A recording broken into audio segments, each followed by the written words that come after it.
and there'll be a quiz. Put your phones down.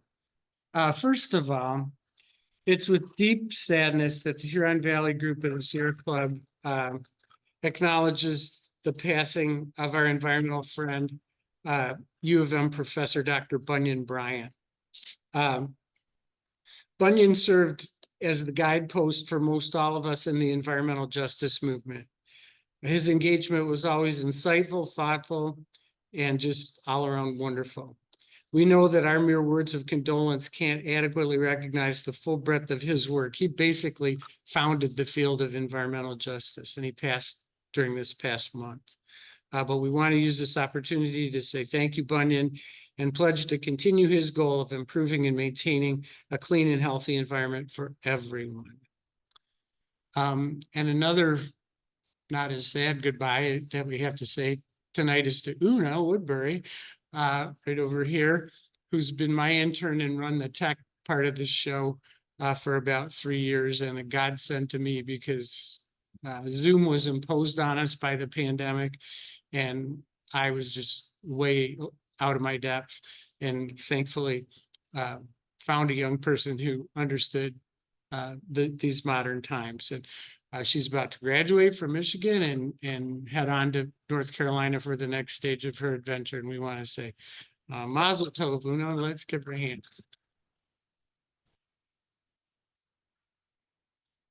All right.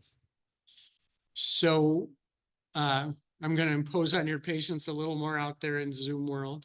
What we usually do at this time is just get up and find somebody that you don't know and introduce yourself to them and tell them why you came tonight. We'll just spend a couple minutes saying hi and meeting and greeting.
Paragraph.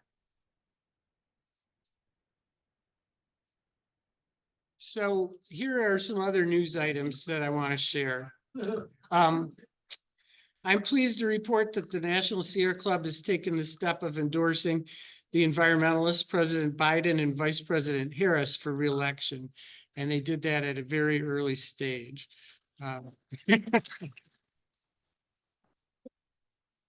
As we have done for the past few elections, we are writing letters. We're writing letters to so-called low propensity voters. We don't send them right away. We send them in October, but we're just banking them up. We're doing that on the second Tuesday of every month. And it's at Argus Farm Stop, the one that's on the corner of Packard and Dewey. It's 1200 Packard. We're down in the basement, 6 to 8 p.m. every second Tuesday of the month. So the next time will be on May 14th.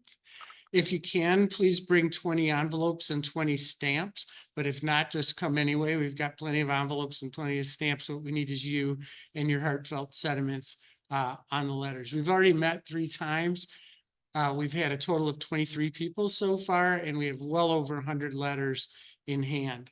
The last 2 elections, 2020 and 2022, both those times, we wrote over 1,500 letters. And let's see if we can't even surpass that level this time. This could well be the most important election of our lives. And we were talking at dinner about the importance of getting young people to overcome their hesitation and to vote. And most of these voters that we're writing to are young. So, you know, if you want to do some good and not just sit and fret and doom scroll, come join us on the second Tuesday of the month to write these letters. This is really a good experience. Okay. I'd like to ask you not to sign a petition that's going around to put a referendum on the ballot to allow local communities to have the ultimate decision on siting renewable energy infrastructure. Erica's been doing a lot of work on this, and so has Mike Booza, who was our speaker not very long ago. Recently, we honored Mike Booza, chair of the Nepison Group up in Flint, for his heroic work in helping to fight disinformation, often paid for by oil companies, that's used to get rural communities in Michigan to disallow solar and wind farms. As we noted, the state legislature got on board and gave ultimate authority of these and took ultimate authority on these decisions. Now there's a group circulating petitions for a referendum to overturn this law. I probably don't need to tell you who's funding that group. Please use your influence and network to discourage friends and family from signing this very disingenuous petition. What's the name of the petition? I don't know. Maybe somebody can look it up on their phone. I'm sure it's local control. Local control. I don't remember the name of the petition, but it'll say that it's for local control. Yeah. And it's just preposterous. Local communities don't have control over siting oil pipelines or transmission lines or power plants or any other energy infrastructure. But suddenly they need to have the veto. No. Yeah. Yeah. Right. Okay. Here is some big news. We are going to do something a little different next month. When our presenters will be Kathy and Tom Reichel, who are here. You want to wave to us? Yeah. We are going to have next month's program in a new location and at a different time. It's still going to be on the third Tuesday, May 21st, but it's going to be at the Ann Arbor Public Library, the main branch, the one on Fifth Avenue. And we're going to be up on the 4th floor in a big meeting room up there. This is kind of an experiment. We wanted to be in a more accessible place that has a bus line going to it and more central. You might have noticed that the demographic here is a little on the more senior side. We're trying to make it so that we can get more young people and more students to come to our programs. We'll see how that goes. They also have just great tech support there, which is good because we're losing Una. The other thing that we're going to lose, and this is a big change too, we are not going to do Zoom anymore. We started having Zoom because of the pandemic.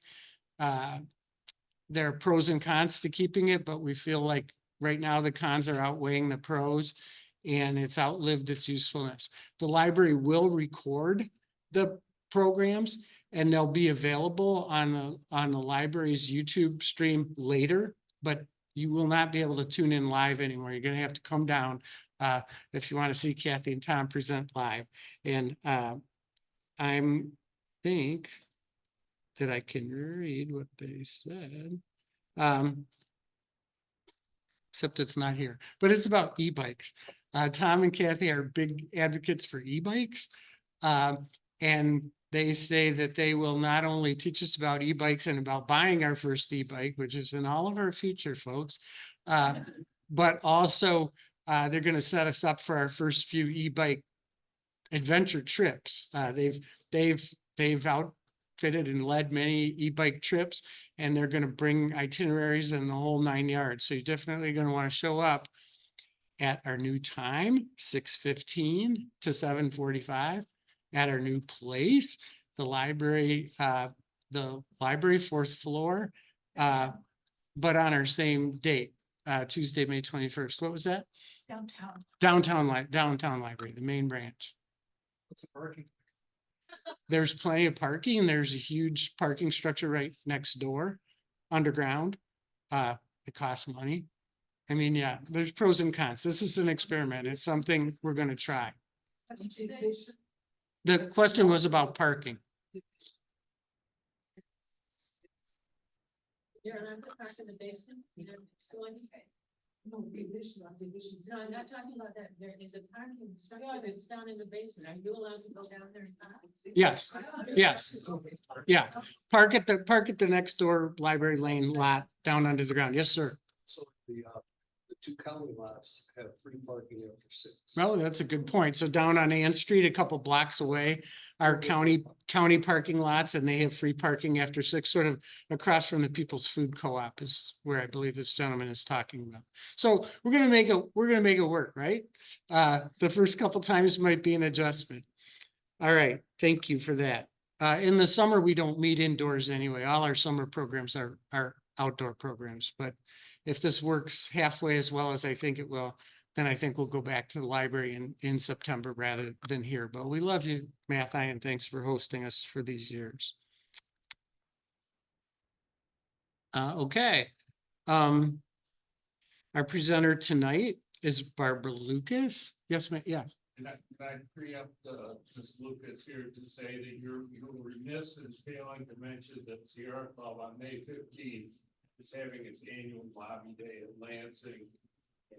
And any members of the public who would like to get together with Sierra Club members and talk to their legislators and other legislators about continuing the work that they've been doing under what will by then hopefully be a non-bifurcated legislature. Yeah. Bifurcated Yeah, thank you, Richard. And I apologize. I was remiss in not mentioning this. On May 15th, the State Sierra Club will be having the annual lobby day at the Capitol. We always send a contingent and we carpool. If you want to know more about it, I'd say go to the state chapter's website. It really is a fabulous experience. A lot of us have done it a lot of times. You get to go meet either with legislators or sometimes with their staff, and you'll have packets beforehand to read, so you know exactly what to say and what to talk about. Each team is led by an experienced person who's done the lobby day many times before. You will learn so much about how Michigan really works.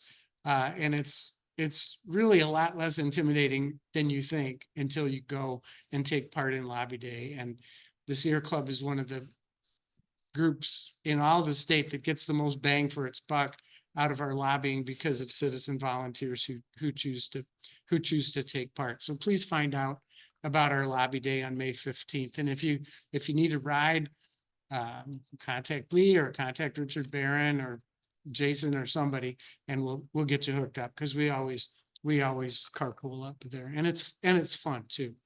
Yeah, a couple other things I just want to mention quickly. We have signed on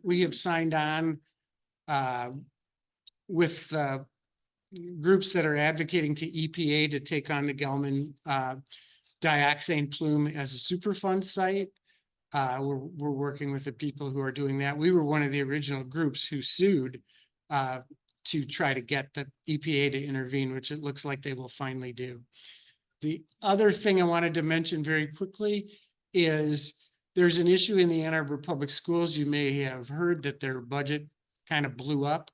And one of the things that they're considering is cutting back their 60-year-old environmental education program, which is just such an outstanding program. If you've had any kids that have gone through the Ann Arbor schools, it's just indispensable, and it really needs to be held harmless from this self-inflicted budget crisis that the administration and the school board have created. There's going to be some heartbreaking choices ahead, but one that it absolutely doesn't need to happen is to cut back on the environmental ed program or sell the Freeman Environmental Center. We've already taken a position. I went and talked at the school board. And I think Erica's going to post some position paper about this if you want to write to the board members or want to write to the administration about this. It really is a serious and fast moving problem. Okay, now our speaker is Barbara Lucas. we have honored her before as the Rachel Carson Environmental Communicator of the Year. She used to host a radio program called The Green Room on WEMU and also a cable TV show. Was that also called The Green Room? Yeah. She's an environmental journalist and an environmental gadfly of great repute. I think we might have met on a recycling truck back about 40 years ago. And Barbara also hosted such a cool, thought of and hosted such a cool event earlier this year. It was the Eco Trivia Night at that place called Venue that used to be the A&P when we were kids. And it was just a fun time for a lot of environmental groups to get together and play trivia together. And I know she was fried when it was over, but we all have to beg her to do it again next year. If you weren't one of the 70 or so people that participated last time, you missed out, and I hope you'll come next time if there is a next time. And I'll let her tell you about herself and why she's here. Without any further ado, please welcome Barbara Lucas.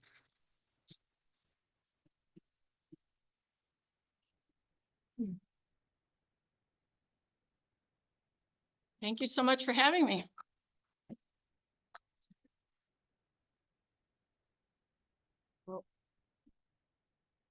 I'm a member of the Tree Town Urban Forest Team, which is a fun name we came up with, made up of representatives of the Wild Ones, the Citizens Climate Lobby, and the Burr Park Children's Wet Meadow Project.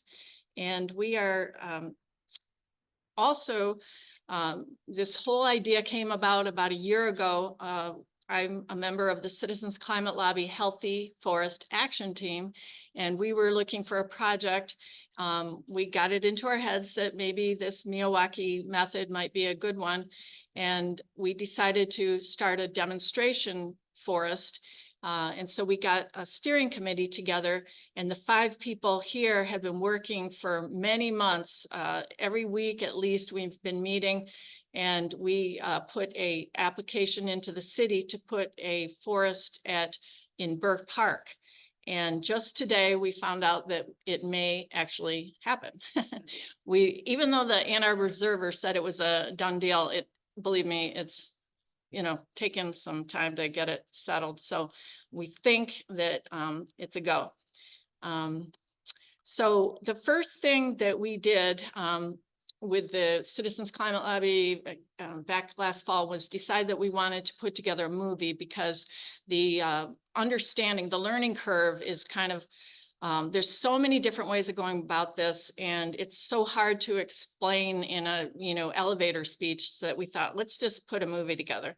So if I can figure out, how to do it, I've got to hit escape, and then I have to go to this, and then I go to this, and this. The impacts of habitat loss and extreme weather are being felt and can be reasons to despair.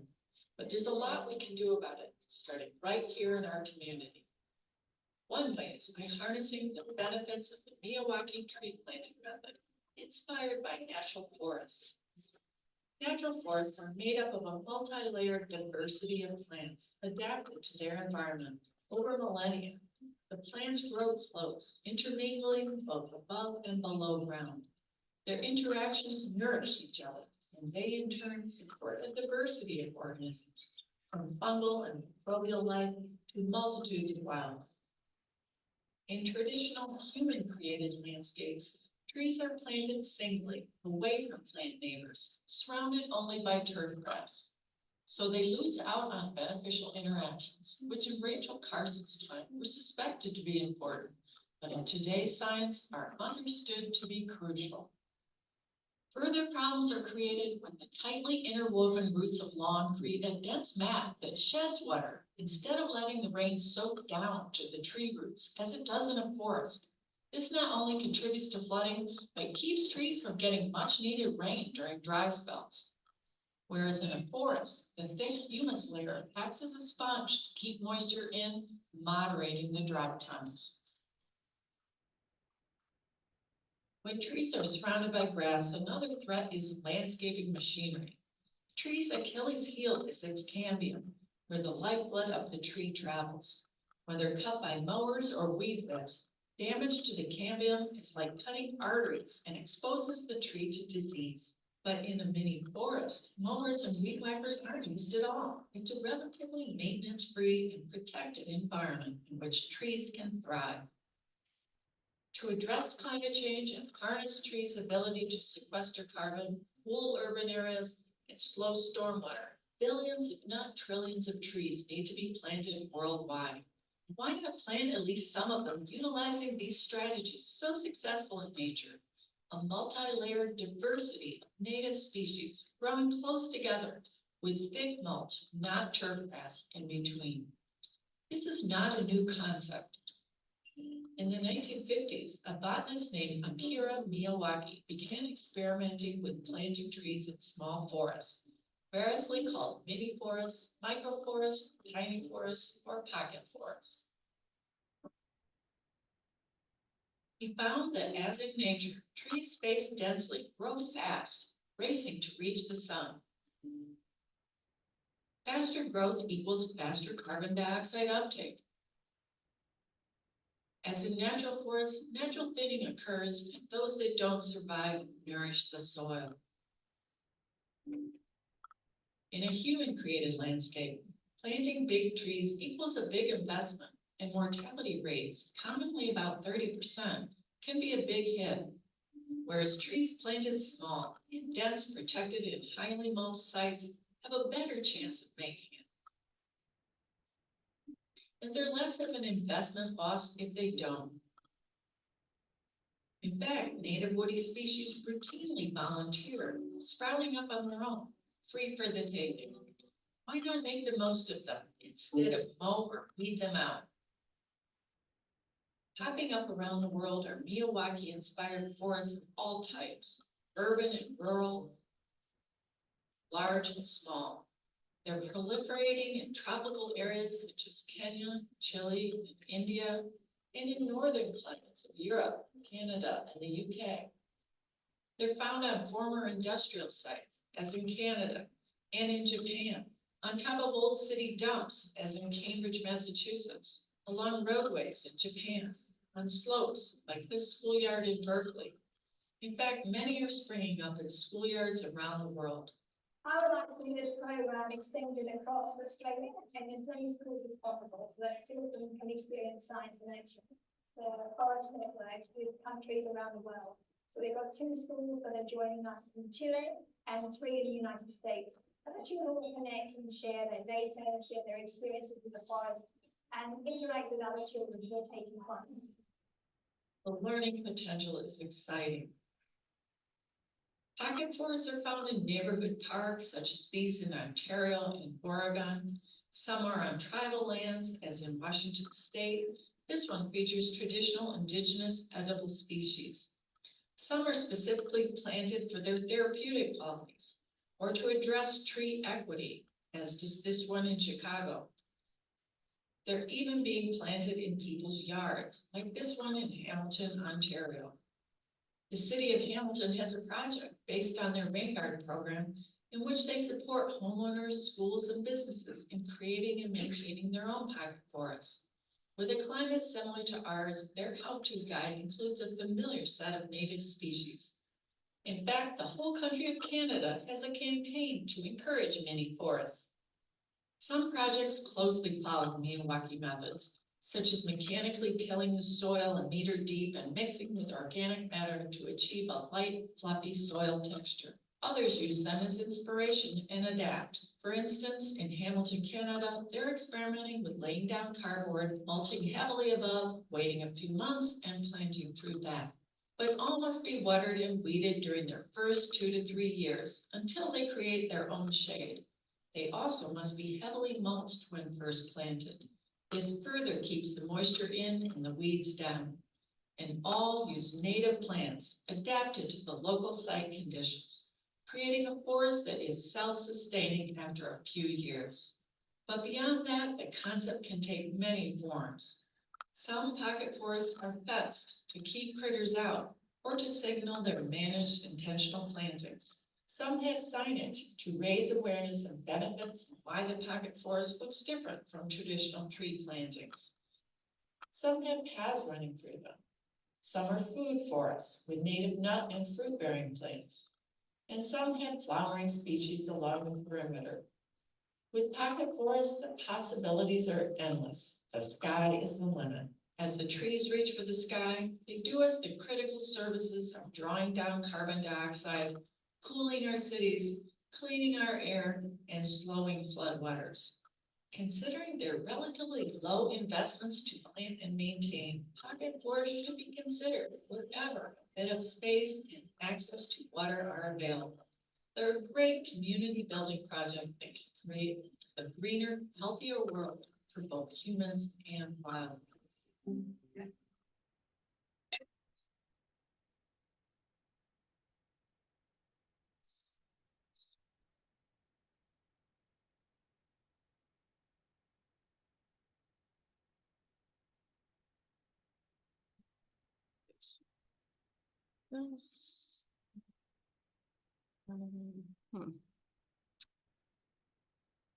Now what do I do? Oh, play. Oh, but I don't want that one. I'm going one more. Okay. All right. So that movie has been very helpful in getting things going, getting the conversation going all on the same, platform. We all understand that it's a clustered diversity of native trees and shrubs that bring these. There's so many different ways to go about it. In fact, there's a million different words. You can call them tiny forests, microforests, pocket forests, Miyawaki forests, mini forests, but they all have these commonalities, and they're all good for people, good for trees, good for wildlife, and we are very excited to spread the word about them. Our group all comes to it for different reasons. My particular reasons, I'm going to use this trees, because I love trees, as a kind of a metaphor for how I came to this project. And the roots of the tree are the different ways that different things that have influenced me. And the trunk is my interest in pocket forests, and the branches are the different projects that have spun off from this. And the first root, very essential one, is the fact that I am very concerned about climate change. And I'm showing you this sandbox because, yes, this is my son. And in this sandbox in 1988, I was sitting with, it was August, this was taken in the fall, but in August with a sweltering baby. And I was sweltering myself because James Hansen was testifying about climate change has arrived and we are in trouble. We have to do something. I've always, since then, been working on climate issues. James Hansen is a supporter of carbon pricing, and that's systemic change. And there's also many other tools in the toolbox, and one of them is planting trees. We know that some trees are better to plant than others, such as oaks that have dense cellular structure and are long-lived. That's much better than fast-growing, punky kind of trees that, can actually be emitting carbon dioxide after they die. So pocket forests, Miyawaki method, the fact that they stipulated diversity of trees. We are putting in a lot of oaks in our pocket forest, but along with a big diversity of other trees as well. And one really great thing about Miyawaki forests is they're extremely popular. And I've even heard them derogatorily termed a fad. Well, I love the fact that it's a fad because it means more trees are getting planted and more native shrubs and trees. And I haven't seen anything else except for Douglas Talamy, and I'll be going into him in a few minutes, but this is doing great things for promoting native trees being planted. It's really great. So the trees, you might be asking, why is it so popular? Well, One thing is that because the trees grow so fast, you saw in the movie that because of the competition, the trees reach for the sun, or yeah, the race to the sun. And also, you know, the soil prep and everything. So the kids can plant these things in the spring and come back in the fall and they're like twice as big. So it's very fulfilling for school kids or even just kids in the neighborhood. It's fulfilling to all of us to see trees grow. It's psychological benefits. I have a, you know, a bullet point on psychological benefits of tree growth. And this is my house in Northville. We bought a sheep farm and it had a lot of lawn and there were some trees there already, but we planted hundreds and hundreds of native trees and shrubs and we put them in basically pocket forests all over the 2 acres. And we didn't put any, we didn't allow any sod to grow, turf grass to grow in between. And so when I heard about Miyawaki Forest, I was like, oh my gosh, that's basically what we were doing. And the advantage of not having any turf grass, one of the huge advantages is you don't have to weed whip. You don't have to worry about that grass growing up around the tree trunks. And that is huge. Tree trunks are very vulnerable to weed whackers. And when I moved to Ann Arbor near Beckley Park, I was shocked at how many trees there were routinely weed whipped over and over and over again, and they did die. So we tried to save them. This is a work party that we did in 2010. And we tried putting, you know, the barrier around them, but it was too late. So I then turned attention to Mary Beth Doyle Park, where there's a whole lot of trees that have been weed whacked over and over and over, and a lot of them have died. And this fall we put wrap around those, and so we're very concerned about that. So when the Miyawaki method came up, I was like, oh, this is perfect. You know, you don't have to worry about weed whackers. So, whoops. Another root to the tree that caused me to be interested in this topic is my grad degree at the University of Michigan School of Natural Resources. Does anybody recognize this gentleman who's eating dirt and teaching us about the different types of soils? Yes, good job. Yep, he was our professor, and that was a great class, very influential on me. One thing I learned while we were there in the Smokies, the mountains, a lot of them were brown. Does anybody know why they would be brown? The hemlock woolly adelgid had just killed them off, and invasive species then became one of the things I focused on in my graduate degree. And I know that planting a diversity is one of the best things you can do for resiliency against invasive pests and, you know, diseases and things. So Miyawaki method, it's planted diversity. We're going to be planting over 30 different trees and shrubs in our pocket forest. And another thing about what I learned in grad school was the ecosystem services of trees. And I'm sure you're all familiar with those. I'm not going to list them all. The movie went into some of them, but you know, the interlocking root systems makes trees much more sturdy. Douglas Tallamy is, does everybody know? Well, I'll go ahead and tell in case people out in Zoom land don't know, but Douglas Tallamy is an entomologist at the University of Delaware, and he has done great things in terms of spreading the word about native plants. And he wrote a book, one of his many books I read recently is called The Nature of Oaks. And he said that there's a page about how planting trees close together gives it structural integrity so that in windstorms and such, they don't fall over as easily. And indeed, Akira Miyawaki planted lots of pocket forests in tsunami prone areas. So he was really big on these trees, this method, increasing resiliency against climate change. So that was one big root, and another root that influenced my interest in this topic was the research that came out about 10 years ago or so about the mycorrhizal interconnections, you know, they call it the internet underneath the ground, where the roots of the fungi connect with the roots of the trees and bring information from one tree to the next, and chemicals and nutrients and everything. And so trees are actually communicating and becoming more healthy. So when you see trees planted in the middle of a lawn, there's so many reasons why that's not good for them, not as healthy. Now, I'm not saying that that's not a good thing in some places. These Miyawaki forests aren't appropriate in every place, but this is a very viable option to put in the toolbox in terms of tree planting. This is the place where I planted these trees in Northville, the sheep farm, and I visited it recently, and the current owners, they love the trees.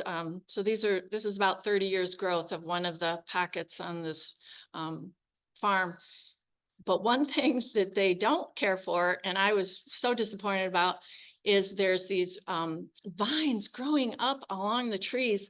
And guess what it was from? It's the euonymus I planted, not realizing that it's it's non-native, and they grow so big. I couldn't believe it. The trunks are like that. And so I didn't know about native ground covers back then, but when I moved to Ann Arbor, I joined the Ann Arbor Wild Ones, and there I learned about all kinds of native plants, and I encourage anybody to join them. That you learn so much. They've got lots of, garden walks and talks, and they share plants all the time. And it's just a really great organization. Another huge influence is Douglas Tallamy, this is the Green Room show Dan referenced on CTN, and he came twice to Ann Arbor. He does talks all over the place, and he was so nice. He came to be on my show. He actually said it was the only time he's ever been on TV, which really surprised me, but because he does lots of interviews. But he is very interested he's an entomologist, so his thing is that we need insects for life on Earth. It's not just a fun thing, it's like crucial. And we need native plants. They are crucial for insects because the insects are adapted to our native plants. And he helped me shift my paradigm around so that when I planted, for instance, I had a sassafras, I finally got it growing. They're very hard to transplant. I don't know if you know, but I came out and I found holes on it. And 10 years ago, I would have been, oh no, my precious sassafras is being eaten by insects. But instead I went, oh, they found me, they came, yay, because there's these special, butterflies and such that are only adapted to sassafras. And so it's a, let's celebrate the holes. Rita Mitchell helped me, she mentioned that, and I love repeating that. Let's celebrate those holes. And Doug Tallamy has been actually advising us on how we can help measure the growth, how much wildlife is coming to our pocket forest by the holes on, the leaves once we get our pocket forest growing. So that's really exciting. But if you back up, last fall, there was an article. Did anybody see this article about Miyawaki forests? It was written about this park, Danahy Park in Cambridge, and they interviewed Douglas Tallamy, knowing that he's like the expert. And he came out saying, well, actually, I don't support this method because I feel that you're investing in native trees, and the method, naturally, some trees are going to die because they can't all reach the sky. And so since I knew him and I knew how influential he was, because right away, all the native plant people I knew in town were, Douglas Tallamy is not into this. We're not interested. So I sent my movie to him and I said, can you watch this, please? And let's talk. And after he watched it, he said, I didn't realize you're going to use small trees. And we are. It's always with these small, inexpensive, and in our case, we're planning on using a lot of trees that we're not borrowing, that are being gifted by people in town who are like myself, weeding them out and throwing them away. I mean, I have a yard that has 95% native plants. And so when I throw away an oak or a hickory or something, it's hard on me. I hate doing it. But now I've got a place to put them. I can save them, and you can see my name on here. I've got, a few different species that I'm saving. And this is just one small portion of our share list. It wouldn't all fit on the screen, but if you're interested in, helping us populate our pocket forest, the best way to reach us probably is to go to pocketforest.org, which is our website, and there's a contact form at the bottom of the first page, and I'll put that up again at the end of the presentation. But so he was on board then. He said, gee, can I actually put your movie on my website? I mean, he was very much excited about this. So, and we are too. Now, this is another route to my involvement in the topic is my work with the Citizens Climate Lobby, and some of the members are here tonight, which is great. We formed a Healthy Forest Action Team, and we were looking for a project that would address tree equity. Are there people here that know what tree equity is? Okay, I see some people nodding yes. We all know that trees lower temperatures, right? The urban heat island effect. When you get trees in there, it does great things for lowering temperatures. And we also probably intuitively know that the wealthier neighborhoods are the ones that have more trees. And the picture on the left here is in Ann Arbor, not too far from here actually, between Geddes and Washtenaw. The picture in the middle is the Willow Run neighborhood in Ypsilanti. And the picture on the right is Detroit, some neighborhood in Detroit. And it's really amazing, the research that has shown that the crime rates, the academic success rates, the health, mental and physical health, I mean, all kinds of feelings of well-being. I mean, it's just amazing how much trees impact all those variables. And so it really is an equity issue, and it's very important to address it. Today, I don't know if anybody noticed an article in the New York Times, which was quite shocking to me. It said that it's not just the days of extreme heat that we hear about where, a lot of people die. They said that even temperatures in the 80s and 90s, that they have found that if they measure how many people are dying, it's increased. If they measure what kids are getting on their test scores, it's worse. I mean, all kinds of variables are impacted by heat. And one of them that was almost funny, more profanity on social media.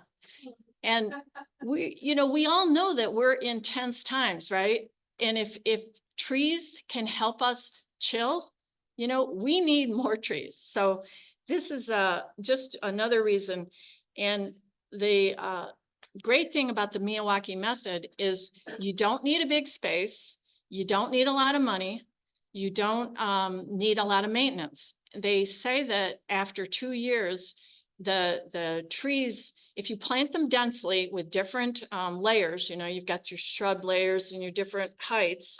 After a couple of years, the shade throws so much, the trees throw so much shade that the invasives don't grow, and you don't have to go in there and weed. So they're basically maintenance free, supposedly. And you read that over and over again. So we're excited to see if that's going to actually be the case. But the point being that in areas like, for instance, in Canada, they have a huge pocket forest program. And in some areas, they're using these not only, but mostly targeted to neighborhoods where they don't get, they can't maintain them. They can't get water to them. So they're like just a perfect thing for places where you can't invest a lot of time and money.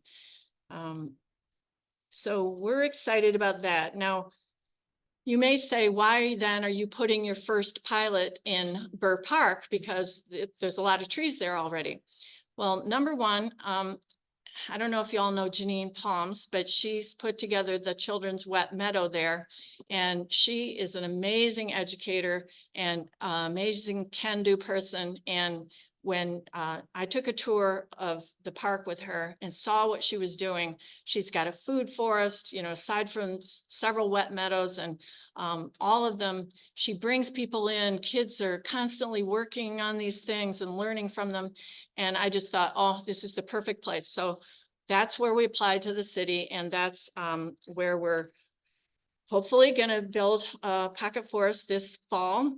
And we got quite a bit of grant money. We're very excited. The Ann Arbor Farm and Garden, Elizabeth Dean Fund, the Michigan Wildflower Association, Sustaining Ann Arbor Together. I think that's the extent of the grant money, but it's been very exciting to get that kind of support. Let's see. Okay, so in terms of the branches of the tree and the different things that are spinning off, aside from the pocket, in addition to the pocket forest pilot that we're going to build, we have put together a forum. It's online and free, June 18th. And to register, you go to pocketforest.org. And it's going to be really great. Douglas Talamy is going to be our keynote. And we've got panelists from across North America, Canada, really experts, people that are actually giving workshops on this topic. It's going to be really interesting. So I hope you can attend. Where? It's online, only online. Yeah, wherever you want it to be. Or the library, you can watch, or we could have parties and watch them together, watch parties. Another spin-off of this tree is the pocket forest principles. And the idea behind this is that not everybody is going to have the space or the energy to plant 30 some trees. Some people might have time and energy and space for maybe 3 or 4 trees. And our half sheet here is to say, please consider planting only natives, add some shrubs so you have multi-layers. Do not let grass grow underneath, whether you put ground cover or whatever. Milwaukee just has you putting really dense, thick mulch. So you don't have to put ground covers under them, but don't rake the leaves. Let the leaves fall, because the leaves have lots and lots of capacity for insects to grow and do their life cycles. And especially oak leaf litter, I learned that from Douglas Talamy's book recently. It's very important to let your leaves fall and stay there. Let's see. So those are the basic principles that we're hoping to get across to people. And we're going to put these half sheets at the, well, not only put them, we're hoping to put them in people's hands at the 10,000 tree giveaways for the city. And we're also hoping that the county, when you go there to the conservation district to pick up your trees that you've ordered, that they'll be giving them out there. Any garden groups. I know Anne here is influential in a lot of the garden groups. We're hoping to interest them in disseminating this information, whether it be posting it on their websites or, having hard copies available. So that's a big thing that we're working on. And future goals, we're hoping to have, like in Hamilton, Canada, they have a program where they actually give kits of 30 shrubs and trees native to anybody that applies, churches, businesses, schools, and residents. And this fall, I went out, no, it was this summer, I went to Hamilton to visit and interviewed. In fact, one of the people was in the movie, if you might have noticed. He was the first resident to receive a kit, and he was very excited about his. And he had a postage stamp yard. So, it was the forest was only about as big as this space right here. And they're just very supportive. And we're hoping that maybe someday that kind of thing can happen here in Ann Arbor. And there's been talk actually of starting a, you know, how we have master composter and master rain gardener, maybe a master pocket forest gardener program could be instituted. The county has been exceptionally supportive. The Conservation District even put together pocket forest kits. I don't know if any of you noticed that, available on their website, but a lot of people bought them. And so there's going to be a lot more pocket forests here in the Washtenaw County area this coming season. So that's really exciting. Okay, so I think that's pretty much it, except for, since I think I do have a little, oh, okay, so this was my last slide. Pocketforest.org is where you can reach us on the contact page. This is our website. And, but I did want to, since I do have a moment more, I wanted to let you know that we have a movie that we put together on how to protect your tree trunks. And the reason we put it together was we were approached by the Rotary Club of Battle Creek, and they said that they're looking for projects, simple projects where they can involve a lot of people. And so we have a movie that explains how to put the trunk protectors on and why you need them. So if anybody, including our garden club person here, is interested in that campaign, we're also working on that. So that's another one of the branches of the tree that has come off of this pocket forest topic. All right, well, I think that's pretty much everything I wanted to go through, and we have time for, I'm hoping you'll ask me lots of questions because there's a lot of things we didn't get to. Any questions? Steve? Just wondering how large is the pocket forest going to be at Burr Park? Okay. For the question, just make sure you're. Okay. The question is, how big is the pocket forest in Burr Park? And it's going to be 2 plots that are each 25 by 50 feet. And the reason we're doing 2 is because there is so much curiosity over the soil prep. In Canada, they're doing that layering you saw in the movie where they're putting down cardboard and then compost and then mulch, planting through it. Whereas a Milwaukee guideline is to till deeply, like 3 feet even. And that's pretty much out of the possibility for most homeowners and a lot of, you know, other people as well. So we're going to do half of it where we're going to till it like the Milwaukee method said. And then the other half, we're going to do the layering method. And we have to fence it because the deer population is so intense. So the grant money is going to go for fencing, the tilling, the plants. It's going to go for signage because we need to explain what all this is about. Yep. Other questions? On the signage, be sure to have a QR code to your movie. Yeah, that's a good point. Yep. Oh, she said, she suggested that we have on the signage a QR code to our movie, which is a good point. We are planning on having QR codes to, yeah, QR codes are wonderful, aren't they? Yeah. They're just great. It's got to be more questions because, go ahead. So I assume, you know, I'm familiar with Barb. Uh-huh. I help with the Janine occasionally. Great. And I know that there was where that forest is planned. Now, in the beginning, let's say in the spring, let's say there was a little dry time, you would have to water it. You Yeah. know? So. We're planning on watering it the first 2 or 3 years. Yeah. But they say that after that, you don't need to. Yeah. You know, it's so heavily mulched. That's one thing. And it's, then how are you gonna water it? well, there's hoses that we've gotten permission from neighbors. In fact, Janine got a lot of letters of support from neighbors. The city pretty much, you know, requires that. And so, yeah, the neighbors there are really, really great. Yes? How are you gonna do the fencing?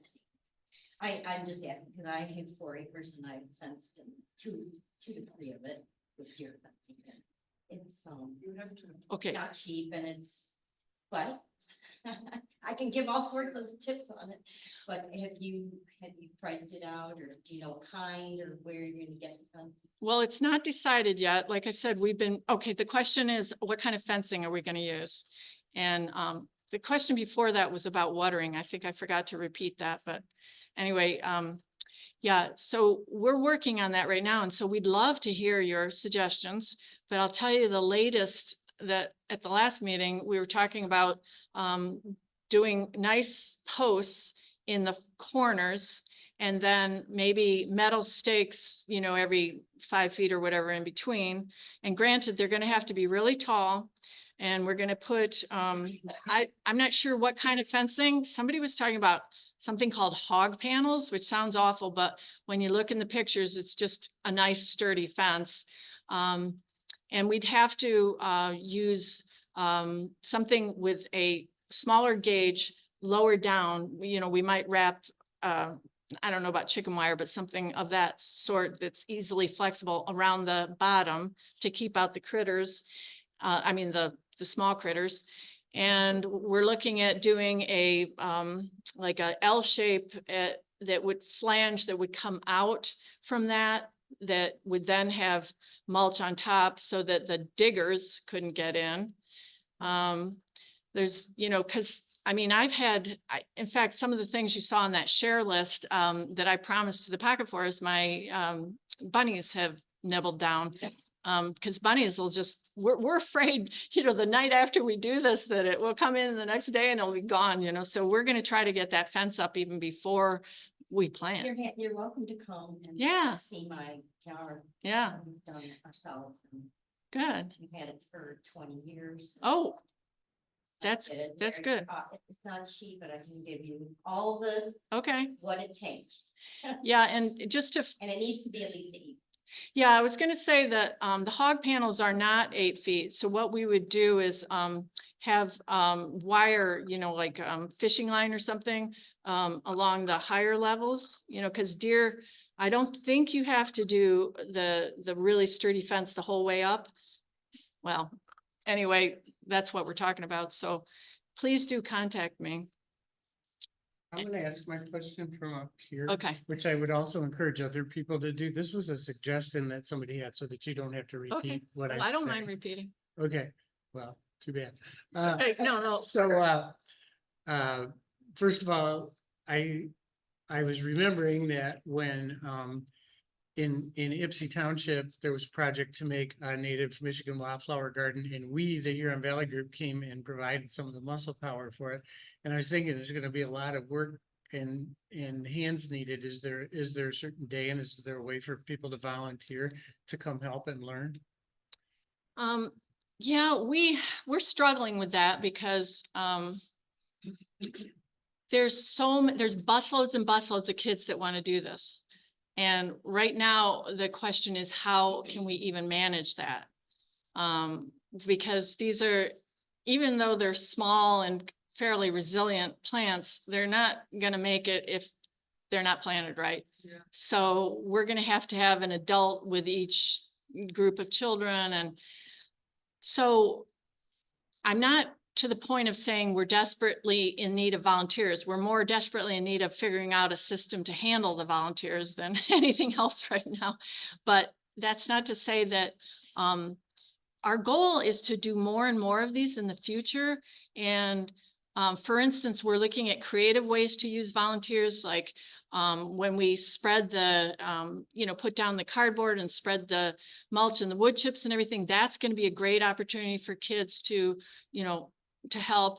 When we're thinking of putting perennials around the perimeter after we plant the trees, that could even happen weeks after. And that's a thing that kids could, do without trampling on the trees because it's outside of the, so we don't have a date set. We're just now getting permission. So it's really, it's evolving. I hate to keep going back to the fence. But Yeah. Are you gonna have like a door to go in gates? That was my Okay, question. Is the fencing temporary for the first few years or permanent? Because it would be nice to be able to actually walk around. Yeah, okay, so the question was about whether we're gonna have gates on the fence and whether the fence is gonna be temporary or permanent. And it's great you're asking these questions because they're the exact things that we've been struggling with for weeks and weeks, and we haven't really resolved anything.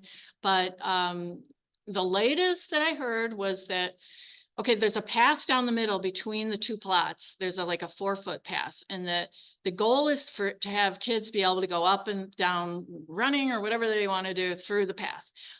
So it looks like we may fence both plots separately without gates, so that there's free access. If otherwise, we would have to put gates, sturdy gates that kids could go through, and it might be a little difficult. So, but as to temporary or not, that's a big debate, because some people say that you need a fence there always because there's trees that are being damaged by tree rub. I mean, deer rutting or rubbing, you know how deer rub on the trees. So even the big trees are being damaged. So, maybe after 5 years, we could take down the fence, but maybe we shouldn't. It's still a debate. No, don't take it down. I mean, that's logical to me, but we're kind of hoping to make it look kind of natural, in which case, but on the other hand, the branches might come over the fence, and so maybe it'll look good even if it's there permanently.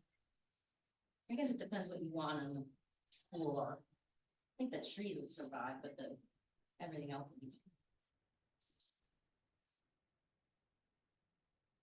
Yes.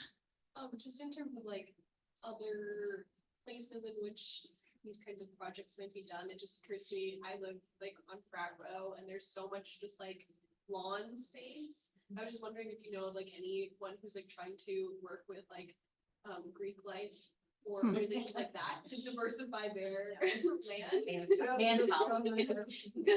just always very ugly and lawn based. So the question is whether there's any buddy working on trying to get projects going with the fraternities, because there's a lot of lawn space, and that's an excellent thought. So right now, there's a grant that's called the School and Community Habitat Grant that the county offers, and they want areas that have less tree canopy. And so that's one thing I was going to ask you all, is if you know of a place that might want something like this, because we'd originally thought we would do our next one at County Farm Park, because there's so much visibility. So there's different pros and cons, because the more visibility you get, and I was going to say that about Burr Park, is that we like the fact that even though there's a lot of trees there, you get so many visitors, and there's a school right there, and there's the community garden plot, and so many people are going to see it, that we're hoping will inspire people to go back to their communities, their church, their school, and get something like this going there. We're not in the business of ourselves planting for other people. We're hoping to just inspire others to do their own. But we would like to do at least one more pilot demonstration. And, next year, the question is, where should we do it? Somewhere where there's no deer. Well, yeah, the comment was somewhere where there's no deer, which would be nice. Yeah. But it's been a very inspiring project. So many people have come together. It's really, the mantra, it takes a village. This really has been the case. So many people, between all these different community groups and all the funders that have been so generous, and yeah, it's been great. Really an upper. Any other questions? Wow, let's have some recognition to Barb, please.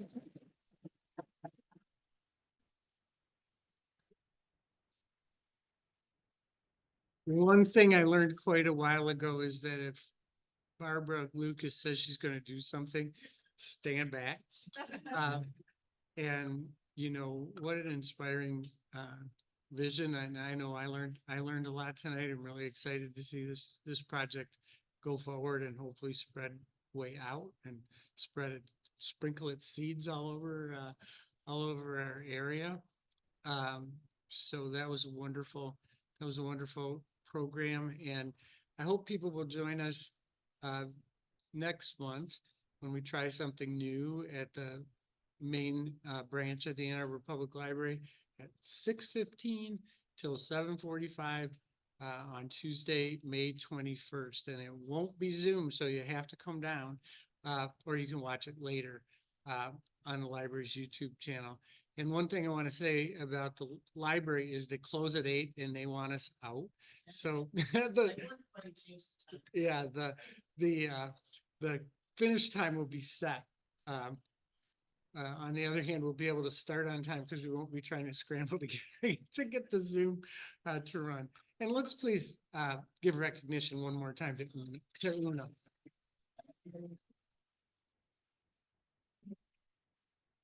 I think she might be coming next time, but more as a spectator, which will be a new experience for her. And good luck with all your final exams and all that stuff. I'm moving to North Carolina. She's moving to North Carolina. Yeah. And happy Passover to those who celebrate. And good night.